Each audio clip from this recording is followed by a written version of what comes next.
by Amy McKay. Performed by Julia Whelan. A rebel, how glorious the name sounds when applied to a woman. O rebellious woman, to you the world looks in hope. Upon you has fallen the glorious task of bringing liberty to the earth and all the inhabitants thereof. Matilda Joslyn Gage. Resist much, obey little. Walt Whitman. September 4th, 1880. New Moon. City of Wonders. In the dusky haze of evening, a ruddy-cheeked newsboy strode along Fifth Avenue proclaiming the future. The great Egyptian obelisk is about to land on our shores. The Brooklyn Bridge set to become the 8th wonder of the world. Broadway soon to glow with electric light. In his wake, a crippled man shuffled, spouting prophecies of his own. God's judgment is upon us. The end of the world is nigh. New York had become a city of astonishments. Wonders and marvels came so frequent and fast, a day without spectacle was cause for concern. Men involved themselves with the business of making miracles. Men in starched collars and suits, men in wool caps and dirty boots. From courtrooms to boardrooms to the newsrooms of Park Row, from dockyards to scaffolds to Mr. Roebling's great bridge, every man to a one had a head full of schemes, to erect a monument to genius, to become a wizard of invention, to discover the unknown. They set their sights on greatness while setting their watches to the noontime drop of the Western Union time ball.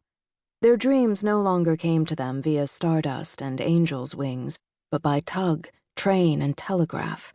Sleep lost all meaning now that time was in man's grasp. In the building beneath the tower that held the time ball, a mindful order of women sat, 100 young ladies in all, side by side, row on row, story upon story, fingers poised on telegraph keys as they worked around the clock to translate the wishes of men into dots and dashes. Transfixed by the steady click-clack of their task, the ghost of Mr. Samuel Morse hovered near. He'd tried to get to heaven on numerous occasions, but could never seem to find his way past the tangled canopy of telegraph lines that crisscrossed the skies above Manhattan. What he needed was an angel, or better yet, a witch, someone to translate the knocks and rappings of his soul, to convey all the things he'd left unsaid. Where could one be found? Were there any left? In a halo of lamplight around the corner from the Western Union building, a prostitute leaned her aching back against the bricks. Lips rouged, eyes rimmed with charcoal, she was waiting for a man. Puffing on a cigarette she'd begged off another whore, she blew a steady stream of smoke rings in the air. At the edge of her sight, a shadowy figure in the shape of a finely dressed gentleman appeared, 5 feet off the ground, coattails flapping in the breeze, seemingly there, yet distinctly not. Rubbing her eyes, the girl shook her head, thinking she'd had too much to drink. She swore, hand to God, she'd get off the booze one day. Not now, of course. Maybe in the spring. As the ghost dissolved from her view, the girl flicked the stub of her cigarette to the ground and crushed it with the heel of her boot. Hand in her pocket, she reached for a trinket she'd been given by her last John. A lucky rabbit's foot, he'd said, blessed by a bona fide witch. Liar, the girl had complained when he'd offered her the charm, along with half of what he was supposed to pay. No, no, no, the John had insisted. I tell you, she was real. A real witch with a crystal ball, a black cat, and a very fine ass. With that, the girl had snatched the trinket and sent the John on his way. Something was better than nothing.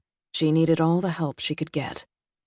Stroking the soft fur of the rabbit's foot, the girl thought of all she lacked. She was tired, she needed sleep, she wanted more booze. When she glanced at the spot where she'd snuffed out the butt, there was a shiny new dime in its place.